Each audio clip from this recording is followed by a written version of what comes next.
الله عليك قدر جوهر شدنت يا بدن الجوهري قدر بلبل بدنت يا بدن الشوهري بلغ بكماله كشف الهدى بجماله حسنت جميع خصاله صلوا عليه وآله সকল প্রশংসা মহান আল্লাহ রাব্বুল আলামিনের দরবারে যে আল্লাহ তাআলা আমাদেরকে সালাতুল জুমা নামাজ আদায় করার জন্য মহরমের দ্বিতীয় খুতবায় নামাজ আদায়ের নিমিত্তে আসার সুযোগ হলো। এই জন্য আল্লাহ তাআলার শুকরিয়া সকলে আলহামদুলিল্লাহ। দরুদ সালাম মাহবাদার মুক্তি দিশারি দুজাহানের কান্ডারি সাইয়্যিদুল মুরসালিন খতামান আমিন দুলাল আমিনা শাহে মদিনা গোটা বিশ্বের মানবতার মুক্তির জন্য যে রাসূলের আগমন হয়েছে তার জন্য সংক্ষিপ্ত দরুদ সকলে বলি সাল্লাল্লাহু আলাইহি ওয়াসাল্লাম। আর তার মাত্রার কামনা করি মুজাহিদ ভাইদের জন্য যারা কোরআন সুন্নাহ প্রতিষ্ঠা করার জন্য সর্বস্বটুকু বিলীন করে দিতে কুণ্ঠাবোধ করেননি। আল্লাহ তাদের শাহাদাতের তামান্নাকে ইচ্ছা মঞ্জুর করুন, কবুল মঞ্জুর করুন, সকলে আল্লাহুম্মা আমিন। সবাইকে জানাই সালাম, আসসালামু আলাইকুম ওয়া রাহমাতুল্লাহ। আজকের আলোচনার মূল কথা হলো আল্লাহর পরিচয়। আল্লাহ তাআলা একজন আছেন, তিনি আমাদেরকে যে বিধান দিয়েছেন সেই বিধান অনুযায়ী আমরা চলব। আল্লাহ তাআলা তার কোনো শরীক নেই, তার কোনো অংশীদার নেই। আমরা কলেমায়ে শাহাদাত এটা সাক্ষ্য দেই। আশহাদু আল্লা ইলাহা ইল্লাল্লাহ ওয়াহদাহু লা শারীকা লাহু ওয়া আশহাদু আন্না মুহাম্মাদান আবদুহু ওয়া রাসূলুহু। আমি সাক্ষ্য দিচ্ছি আল্লাহ তার কোনো শরীক নাই, অংশীদার নাই। আমি আরও সাক্ষ্য দিচ্ছি হযরত মুহাম্মদ মুস্তাফা সাল্লাল্লাহু আলাইহি ওয়াসাল্লাম আল্লাহর প্রেরিত বান্দা ও রাসূল। অর্থাৎ আল্লাহ তাআলা হলেন একজন। আল্লাহ তাআলা তিনি কারো থেকে জন্ম নেন নাই, কেউ তাকে জন্ম দেন নাই। সূরা ইখলাস আল্লাহ তাআলা বলেছেন আল্লাহু আহাদ আল্লাহুস সামাদ লাম ইয়ালিদ ওয়া লাম ইউলাদ ওয়া লাম ইয়াকুল লাহু কুফুয়ান আহাদ। বলো আল্লাহ এক, তার কোনো শরীক নেই, অংশীদার নেই, কেউ তাকে জন্ম দেন নাই, কারোর থেকেও তিনি জন্ম নেন নাই। আল্লাহর সমকক্ষ আল্লাহ নিজেই। সুবহানাল্লাহ বলেন। ওয়ালাম ইয়াকুল লাহু কুফুয়ান আহাদ। আল্লাহর সমকক্ষ আল্লাহ তাআলা নিজে। আল্লাহ বলছেন কুলিন নাল মাউতাল্লাযী তাফিরুনা মিনহু ফাইন্নাহু মুলাকিকুম। বলো মৃত্যু হতে তোমরা কোথায় পালাইবা, নিশ্চয় মৃত্যু তোমাদের সাথে মোলাকাত করবে। আইনামা তাকুনু ইদরিকুমুল মাউত ওয়ালাউ কুনতুম ফি বুরুজিন মুশাইয়াদা। তোমরা যেখানে থাকো না কেন, সুকঠিন গ্রাসের ভিতরে, কেল্লার ভিতরে থাকো না কেন, অবস্থান করো না কেন, মৃত্যু সেইখানে তোমাদেরকে অবস্থান করবে, অর্থাৎ তোমাদেরকে ধরবে। আল্লাহ এক, সেই আল্লাহর ইবাদত করার কথা বলা হলো। আর আমরা যেখানেই থাকি সেখানে মৃত্যু পৌঁছে যাবে। নির্দিষ্ট গণ্ডি সীমারেখা পার হয়ে গেলেই মৃত্যু আমাদেরকে সেখানে ধরবেই। এই জন্য মরণের আগে আল্লাহর পথে চলে আসার কথা বলা হয়েছে। আমাদের চোখের সামনে কেমনভাবে মানুষগুলো চলে যাচ্ছে একটা বোঝার বিষয়, যে আমাদের চোখের সামনে মানুষগুলো কীভাবে চলে যাচ্ছে। চিন্তা করলে তো রাতে ঘুম আসে না। যেভাবে মানুষ এক এক করে আমাদের সামনের থেকে চলে যাচ্ছে, চিন্তা করলে আমাদের ঘুমই আসে না। যে আমাদেরকে এমন একটা দিন আসবে যেই দিন আমরাও চলে যাব, কেউ আমাদের ধরে রাখতে পারবে না। আল্লাহ তাআলা বলছেন যাইনামা তাকুন মৃত্যুকুল মাউত। মৃত্যু থেকে তোমরা পালন করবা, মৃত্যু তোমার পিছনেই আছে। কোথাও যেই মৃত্যু কারো বন্ধ হবে, একদিন পরিসমাপ্তি ঘটবে। অর্থাৎ এই নশ্বর পৃথিবী বলে দুনিয়া ক্ষণস্থির, অর্থাৎ এই দুনিয়া শেষ হয়ে যাবে। একজন কর্মী থাকবেন, সেটা হলো আমার রব। প্রধান চারজন ফেরেশতা ইসরাফিল, মিকাইল, জিবরাইল, আজরাইল, আলাইহিস সালাতু ওয়াস সালাম, এই চারজন ফেরেশতাও মারা যাবে। সর্বশেষ আল্লাহ এক থাকবেন, কুল্লু মান আলাইহা ফানিউ ওয়া ইয়াবকা ওয়াজহু রাব্বিকা যুল জালালি ওয়াল ইকরাম। রব হলেন একজন, এ রব পৃথিবীতে থাকবেন, সব কিছু শেষ হয়ে যাবে বাদান, কেউ আমরা থাকবো না, থাকবে এই মহাপরাক্রমশালী আল্লাহ শানহু আম্মা নাহু, আল্লাহ সুবহানাহু ওয়া তাআলা, তিনি থাকবেন আর সব শেষ হয়ে যাবে। সুতরাং আল্লাহর পরিচয় হলো, কেমন করে আমরা আল্লাহকে দেখব? একজন মনীষীর কাছে প্রশ্ন হলো, আপনি বলেন আল্লাহকে দেখা যায় না কেন? আমার যুক্তি দেন। তিনি বললেন, ততক্ষণিকভাবে একটা ডেলা উঠাই তার গায়ে মারলেন, নিক্ষেপ করলেন। ডেলা মারার সঙ্গে সঙ্গে খুব ব্যথা লেগেছে। বলে তোমার ব্যথা লেগেছে, ওই ব্যথাটা কি তুমি আমাকে দেখাতে পারবা? বলে না। সুতরাং তোমাকে আমি ঢিল মারলাম, ঢিল মারার কারণে তোমার ব্যথা লেগেছে। কোন জায়গায় লেগেছে? এই জায়গায়। ঠিক আছে, লেগেছে, কিন্তু ব্যথা দেখা। বলে ব্যথা দেখানো যায় না। মনীষী বললেন, রব হলো এমন একজন, যেই রব ব্যথা যেমন দেখা যায় না, অনুভব করা যায়, সুতরাং আল্লাহকে দেখা যায় না, অনুভব করতে হয়। আল্লাহ এমন একজন যে তিনি তার পরিচয়ের ভিতরে, সৃষ্টির ভিতরে আল্লাহকে খোঁজ করলে পাওয়া যাবে, অথচ আল্লাহকে দেখা যাবে না, অনুভব করতে হবে। ব্যথা যেমন দেখাতে পারলে না, তদ্রূপ আল্লাহকেও দেখানো যায়।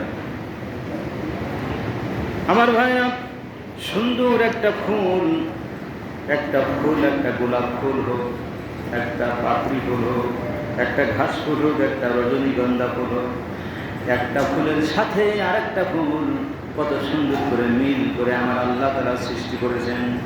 আমার আল্লাহ তাআলা বলছেন, খালিক, আমার আল্লাহ হলেন সৃষ্টিকারী। আল্লাহ এই পৃথিবীতে সৃষ্টি করেছেন। সুতরাং ফুলের পাপড়িগুলো দেখে আমরা বুঝতে পারি যে পৃথিবীর কোনো মানুষ এটা সৃষ্টি করতে পারে না।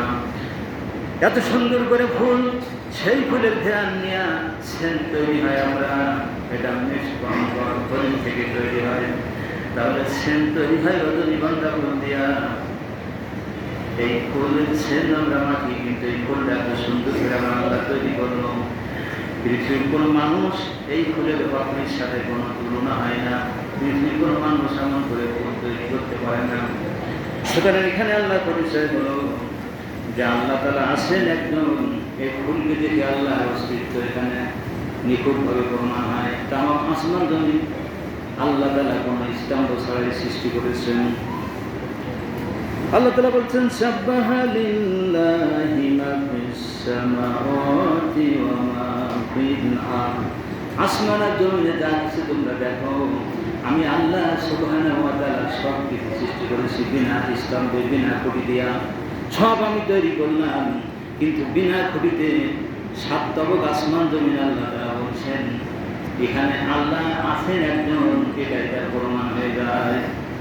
আরো প্রমাণ আমাদের সকলের চেহারার ভিতরে, হাতের ভিতরে। আর মেলে না গলার সার, বুড়িয়া আঙুলের টিপ, কণ্ঠের এই আওয়াজটা কেউ কারোর সাথে মেলে না। আপনার বংশের ঐতিহ্য দেখবেন, একই বংশের মানুষের কণ্ঠ প্রায় একই রকম হয়, এর বড় পার্থক্য থাকে। হাতের টিপ, হাতের যে আপনার টিপ, যে হাতের ভিতরে রেখা আছে, এই রেখা একজন আরেকজনের সাথে মেলে না। এখানে আল্লাহ পরিচয়। আল্লাহ যদি একজন না হবেন, তাহলে মানুষের হাতের ছাপ কেন একরকম হয় না? এটা আল্লাহ পরিচয়। আল্লাহ আছেন, মানুষের এক একটা মানুষের চেহারা এক রকম। এরপরে আপনি আমি লক্ষ্য করে দেখি, যমজ সন্তান যারা পৃথিবীতে মারা জন্ম দেয়, যমজ সন্তান হয়েছে, এরপরেও তাদের ভিতরে পার্থক্য নির্ণয় করা যায়। দুইটা সন্তান প্রায় দেখা একই রকম হয়, এর ভিতরে একটু পার্থক্য থাকে। এটা রব আল্লাহ একজন আছেন, এটা হলো তার প্রমাণ। তাই আল্লাহ বলেন, আমি রব আছি পৃথিবীতে, অর্থাৎ আমার ইলম সর্বত্র আছে। আমি আছি কোথায় তাও যদি প্রমাণ করো, কোরআন সেটা বলে দিয়েছে। আর রহমান আলাল আরশি ইস্তাওয়া। রহমান হলেন আল্লাহ, তিনি আছেন আরশে, চেয়ারের কুরসিতে তিনি বসে আছেন, সিংহাসনে আল্লাহ আছেন। সেখান থেকে আমাদের সব কিছু ফেরেশতার মাধ্যমে আল্লাহ খবর নেন। আল্লাহ সবই দেখেন, এরপরে আল্লাহ ফেরেশতার মাধ্যমে আমাদেরকে ক্ষমা দেন, আমাদের সব দেখভাল করেন। দেখেন এরপর আল্লাহ ফেরেশতা রেখেছে দুই কাজে, আমাদের দুই ফেরেশতা আছে, কিরামান কাতিবিনা ইয়ালামুনা মা তাফআলুন। সম্মানিত লেখক হলো দুজন, কখন আমরা ভালো করি কখন আমরা অন্যায় করি, এই দুই ফেরেশতা কিন্তু আমাদের সব নোট করতেছে। আপনি আমি বিদ্যুতের মিটার আমাদের বাড়ি আছে, মসজিদের মিটার আছে, সব কিছু হচ্ছে, কত পয়েন্ট ভরবে, কতটা মেগাওয়াট খাবে, সব কিছু হতে উঠবে। তা আমরা যে দুনিয়ায় মানুষ যা কিছু করবো ফেরেশতাদের খাতা কলমে ডায়েরি ডিউটি দেবে দুনিয়ায়।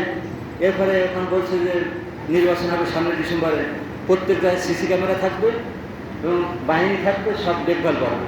অর্থাৎ দুনিয়া যদি নির্বাচনের জন্য সিসি ক্যামেরা লাগে সব পরিষ্কার স্পষ্ট হওয়ার জন্য, তো যে আল্লাহ আমাদের সৃষ্টি করেছেন আল্লাহর ও সিসি ক্যামেরা ফেরেশতার দুইজন, এরা সব আমাদের কিছু দেখবেন, সব কিছু আমাদের দেখে শুনে আল্লাহর কাছে সেই দিন আপিল করবেন, আল্লাহর কাছে বলবেন। আল্লাহ জানার কিয়ামতের দিন মানুষদেরকে বলবেন, ইকরা কিতাবাকা কাফা বিনাফসিকাল ইয়াওমা আলাইকা হাসিবা। হে বান্দা, পড়ো তোমার আমলনামা, তোমার রেকর্ড, তুমি দুনিয়ায় যা করেছিলে এটা তুমি পড়ো। পৃথিবীর বুকে তুমি যা করতে আমি আল্লাহ ফেরেশতার মাধ্যমে সব করে রাখলাম, নোট করে রাখলাম। তুমি আজকে পড়ো, তোমার হিসাবের জন্য তুমি নিজে সব, আমার ফেরেশতা লাগবে না। সেই দিন বান্দা আল্লাহর কাছে মিথ্যার অভিনয় দিবে, আশ্বাস দিবে, আল্লাহ এটা করেনি ওটা করেনি, যেটা বিপক্ষে যাবে সবগুলো অস্বীকার করবে, আল্লাহ এটা করেনি ওটা করেনি এটা করেনি। আল্লাহ বলবে তাহলে তুমি কোনদিন করেছিলাম করে এই ভালো কাজগুলো আমি করেছি।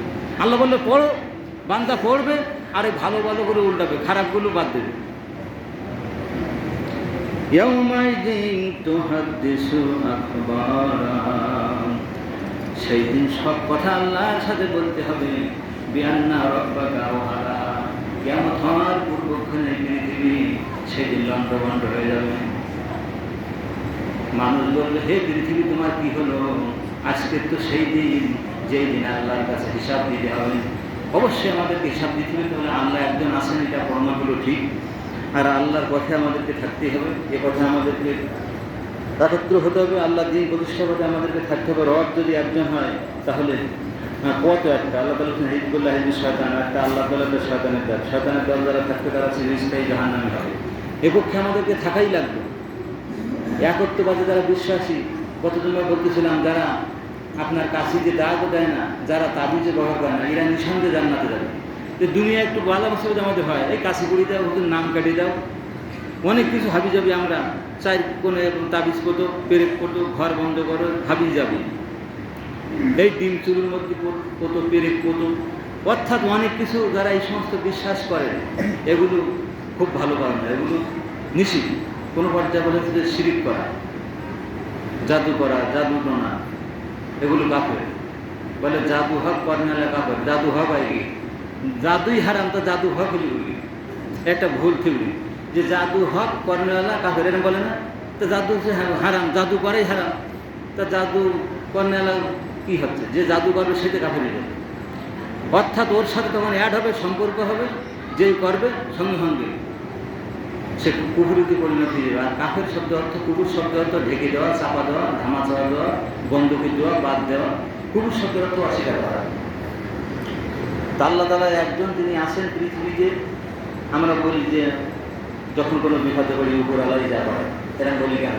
মানে মানুষকে বোঝাই যে আল্লাহ একজন আছে, উপরে আসবে, আর উপরে আল্লাহ আছে, আর শিস্ত আল্লাহ রহমান, তিনি হলেন সিংহাসনে আছেন।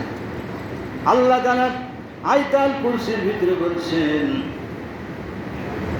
লাহু মা ফিস সামাওয়াতি ওয়া মা ফিল আরদ মান জাল্লাযী ইয়াশফাউ ইনদাহু ইল্লা বিইذনিহি ওয়াসিয়া কুরসিয়ুহুস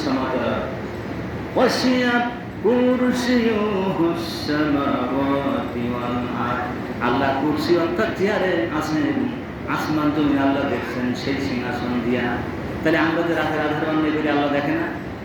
একটা গাছের পাতা পড়ে না ওরকম, একটা গাছের পাতা পড়ে না আল্লাহর বিনা হুকুমে। তাহলে রাতের আধারে আমরা যা করি সব আল্লাহ দেখে। পানির তলে ডুব মেরে আমরা যা করি আল্লাহ দেখে। চুপি সারে কানে কানে দুজন যা বলি তাও আল্লাহ শোনে।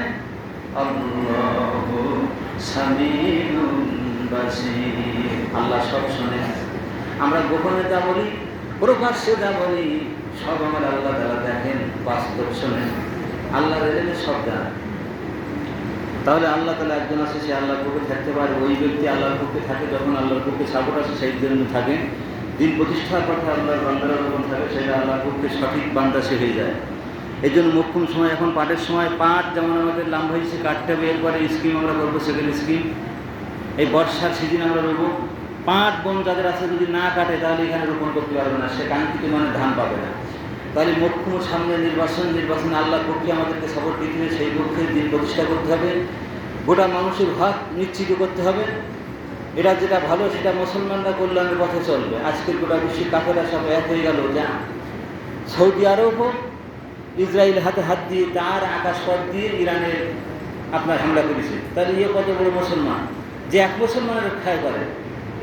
অন্য অন্য কাতার দিয়া, অন্য অন্য দিয়া, সিরিয়া, মিসর দিয়া, এই সমস্ত তারা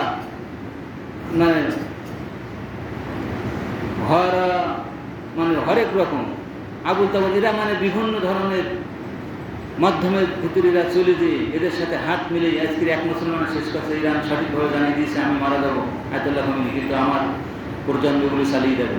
ইতিপূর্বে চীন থেকে তারা মিসাইল নিয়ে আসছে, এরপরে ব্যালিস্টিক ক্ষেপণাস্ত্র সহ আপনার আরও বিভিন্ন যান্ত্রিক ব্যবস্থার আমদানি করছে, যাতে করে ইরান বুঝতে পেরেছে যে কোনো মুহূর্তে আবার আমাদের এই ইসলামী ভূখণ্ডকে যে কোনোভাবে সে নাশসাত করতে পারে। এজন্য আমাকে প্রস্তুত থাকতেই হবে। সে তার মতো রীতিমতো প্রস্তুত হয়ে গেছে। এখন হামলা করতে ইসরায়েল বা আমেরিকা ভয় পাচ্ছে যে কী হবে, সম্ভবত আর সামনে যাবে না। 60 দিনের জন্য গাজা চুক্তি আপনার ঠিক হয়ে যাচ্ছে, এরপরে আবার ধরাশায়। আজকেও আপনার 75 জন হামলা হয়েছে, শহীদ হয়ে গেছে। গতদিনের হচ্ছে মাতৃ আছে, 93 আছে, সেখানে মাতৃ আছে। মানে হামলা ওদের বন্ধ নেই, নিরীহ মুসলমানদেরকে মার খাচ্ছে। সেখানে গোটা বিশ্বের মুসলমান যদি এক হতো, আজকে কোথাও বমন করা হতো না। আল্লাহ তাআলা তাই কোরআনে বলছেন, আল মুসলিম আকুল মুসলিম, এক মুসলমান অপর মুসলমানের ভাই। যখন একজন আঘাত করে তখন তোমরা এক হয়ে যাও, আর আঘাত করে না। শুধু একটু মাথা ছাড়া দাও, সে সাপ মাঠে থাকে, কিন্তু হুজুর দোয়া করে দিয়েছে, যার কারো তুমি কামাবো না। ও সে নাড়া খেটি বৈদি পিছাই বাড়িয়ে নিয়েছে, ঘাড় ভেঙে গেছে, হুজুর কাছে বলছে, হুজুর আমার তো শেষ।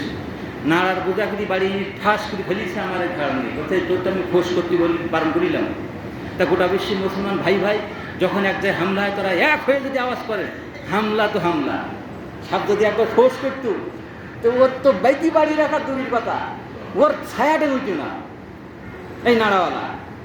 আমরা মুসলমান ওই সে আঁক ভাঙার মতো এক এক করে আঁক ভাঙতে শেষে মুসলমানের ধরবে যে তুমি আমার জাত ভাই, তুমি একটা খেলে কেন? আগে কিন্তু হিন্দু মুসলিম যা দিতে ওকে ধরেছিল, তুই অন্য দল পরিচয় বলছে আমার এক খাই তো শেষ করা। সর্বশেষ বলতে এই মুসলমানের ধর্ম, মুসলমান কিন্তু মুসলমানের ক্ষেত্রে এক ভাঙি 4 জন, সর্বশেষ মুসলমান ধরেছে। মুসলমান কোরআনে আছে, কেন আমার এক বোন থেকে আগ খাইবে, তোমার বলতে ভুল হবে না। সেই আগ ভেঙে ওর আইসা পাজুনি দিয়েছে। তা আমরা মুসলমানেই এক এক করি। তুরস্ক বুঝতেছে যদি ইরানের পক্ষে কথা না বলি আমার ধরবে। এবার মিডিয়া লেখছে বাংলাদেশ ধরবে। এবার বাংলাদেশ কিছু কিছু জায়গা থেকে বলছে মৌলবাদীদের উত্থান হচ্ছে, অর্থাৎ মাওলানারাই দেশে মাথা চড়া ধরছে। সুতরাং মাওলানাদের শক্তিকে নির্মূল করতে হবে। এই জন্য আমরা মুসলমান আল্লাহর পক্ষে, দিন প্রতিষ্ঠার পক্ষে, ইসলামী দলের পক্ষে আমরা সাপোর্ট দেবো। যদি তাই আমরা দিতে পারি, তাহলে আপনার সম্মান, আপনার মর্যাদা ঠিক থাকবে। ইহকালে আপনি শান্তি, পরকালে আপনি শান্তি। যা আপনার আশ্রয় আপনি পাবেন, পরকালে আল্লাহর কাছ থেকে পাবেন। দুনিয়ার শান্তি, পরকালে মুক্তি। আর এইটাই তো আমরা দোয়াই, প্রত্যেকটা মানুষ আমরা এটা দোয়া করি, রব্বানা আতিনা ফিদ দুনিয়া হাসানাতাও ওয়া ফিল আখিরাতি হাসানাতাও ওয়া কিনা আযাবান নার। রব্বানা আতিনা ফিদ দুনিয়া, হে আল্লাহ তাআলা, হে আমাদের রব, এই দুনিয়ার আখিরাতে আমাদের কল্যাণ দাও, বরকত দাও, মর্যাদা বানাও, আমাদের সুখী রাখো, শান্তি রাখো, ইহকাল আর পরকালে। ওয়া কিনা আযাবান নার। আর কিয়ামতের ময়দানে যেদিন কিয়ামত প্রতিষ্ঠা হয়ে যাওয়ার পরে, বিচার কাজ শেষ হয়ে যাওয়ার পরে মানুষের স্থান নির্ণয় হবে, জাহান্নামে না জান্নাতে। ওই দিন আযাবান নার, নার মারে আগুন, কঠিন যন্ত্রণাটা জাহান্নামের আগুন থেকে আল্লাহ বাঁচাও। এটা আমরা প্রায় সবাই করি, রব্বানা আতিনা ফিদ দুনিয়া হাসানাতাও ওয়া ফিল আখিরাতি হাসানাতাও ওয়া কিনা আযাবান নার। তাহলে যেই পক্ষে আল্লাহর পক্ষে সাপোর্ট দিলে আপনি জান্নাত হবেন, দুনিয়ার শান্তি থাকবেন, সেদিকে না দিই শুধু আল্লাহ একজন আছে হুজুর স্ত্রী খুব বোঝাবো, কিন্তু আল্লাহর এক পক্ষে দল গঠন করা, শান্তিতে পৃথিবীতে বাস করা, সেদিকে আমরা না। আমরা শুধু একটু নামাজ পড়ে, রোজা করে, হজ করে আমরা মনে করি এটা ইসলাম না। ইসলামটা হলো সর্বঙ্গীন, সব কিছু। দিন প্রতিষ্ঠা হলো 7 ইমারত। এখন এই একদিন, এক সপ্তাহ বৃষ্টি হলো, যদি এখানে 7 না থাকতে আপনি নামাজ পড়তে পারতাম? তাহলে তার আগে আমাদের অনেক খরচ হয়েছে, দেয়াল আছে, পিলার আছে, টাইস আছে, মেজি আছে, অনেক ভিট আছে, জানলা আছে, সব আছে। 7 নেই, একটা নেই 7। তা দিন প্রতিষ্ঠা হলো ইমারত 7। আল্লাহ রসুল বলেছেন আর সালাতু ইমারতুদ দিন, দিন প্রতিষ্ঠার একটা খুঁটি হলো নামাজ। তা নামাজ যদি একটা খুঁটি হয়, তাহলে হজও একটা খুঁটি, রোজাও একটা খুঁটি। তাই আল্লাহ তাআলা 82 জায়গায় নামাজের কথা বলেছেন, আর 582 জায়গায়, এরকম অনেক জায়গায়, বেশি জায়গায় আপনার বলেছেন দিন প্রতিষ্ঠা করো। তাহলে সব খরচে বড় খরচ দিন প্রতিষ্ঠা করা, সেই পথে আমাদেরকে যেতে হবে। আমাদের কোনো মানুষের পক্ষে আমাদের সাপোর্ট দিতে হবে, যাতে করে এই দিনটা প্রতিষ্ঠা হয়। আর ইহুদি, নাসারা, ইসরায়েল, আমেরিকা বোমা না করতে পারে, ইরানের মতো বুকে আঘাত না করতে পারে, গাজায় মারতেছে এরকম না করতে পারে, আপনার মারতেছে রাশিয়া ইউক্রেনে, তাহলে এক অপরে মারতেই আছে। কিন্তু কাফেরা যদি এক হয়, মুসলমান যদি এক হয়, কেউ আর কিছু কথা বলতে না। জাতিসংঘ মানে সব মানুষ, জাতিসংঘের সব অমুসলিম, তারা মুসলমান যেখানে একটু শক্তি হয় সেই জায়গা তারা শেষ করে। এই জন্য মুসলমান জাতিসংঘ তৈরি করতে হবে। এর যোগান বলেছে যে আসেন আমরা একসাথে মুসলিম একটা জাতিসংঘ তৈরি করি, যে মুসলমানের পরে কেউ কোরআনাতে না পারে। ইরান ক্ষেপণাস্ত্র চীন থেকে নিয়ে আসছে, বিনিময়ে তেল দিচ্ছে, লাখ লাখ ব্যারেল তেল, শুধু কোনো টাকা দিতে হচ্ছে না, তেল নিয়ে যাবে, ক্ষেপণাস্ত্র দিচ্ছে। ইরান বুঝতে পারছে আমার আর থামিয়ে থাকার দরকার নেই, আমাকে আর চুপ করে থাকার পথ আমার নেই, আমার পথ সব শেষ, যে কোনো মুহূর্তে আমেরিকা আবার হামলা করতে হবে। ইরান কাঁচা মেরে, অর্থাৎ তার মতো শক্তি দেশে রূপান্তরিত হয়ে সামনে সে অ্যাডভান্স। এই জন্য বাংলাদেশে আপনি আমি যে ভালো আছি তা না, ভারত যেই ফাঁক পাবে সেই আমাদের হামলা করবে, যেই ফাঁক পাবে ও মোটে দেরি করবে না। কারণ এমন একজন ব্যক্তি ইউনূস, যে সে আল্লাহ বিশ্বাসী করে, কত আল্লাহ ভালো কাজ করে, কত দিন ইসলাম সম্পর্কে অত জানে না, কিন্তু ও চায় যে দেশটাকে কাটার মতো সোজা রাখতে, কিন্তু সাইড তারা ঠিক রাখতে চায় না। এই জন্য মুসলমান যদি আমরা এক হই, সঠিক পথে তাকে আমরা নিয়ে যাই, আল্লাহর পক্ষে আমরা থাকি, তাহলে আমরা আর দুষ্কৃতিদের পক্ষে থাকবো না। আজকের খুতবা তাই, এক আইনা মাতা কোন মাউত, মরণ তোমার যখন হবে, তাহলে তার আগে তুমি রবের দিনটা প্রতিষ্ঠা করে দাও। কাবা এক, নবী এক, রসুল এক, কোরআন এক, হাদিস এক, দোজখ এক, জান্নাত এক। সুতরাং মক্কা মদিনা, কাবা ঘর, কোরআন হাদিস যদি এক হয়, তাহলে কেন তোমরা শয়তানের পক্ষে দল করো? আল্লামা ইকবাল, মহাকবি, কবি সম্রাট ইকবাল বলেছেন, সব যদি এক হয়ে থাকে, তাহলে মুসলমান তোমরা বিভিন্ন দলে বিভক্ত হো না, তোমরা এক আল্লাহর দিন প্রতিষ্ঠা করে জান্নাতের কাঙ্ক্ষিত মেহমান হয়ে যাও। বলেন মারহাবা। আজকের দিনে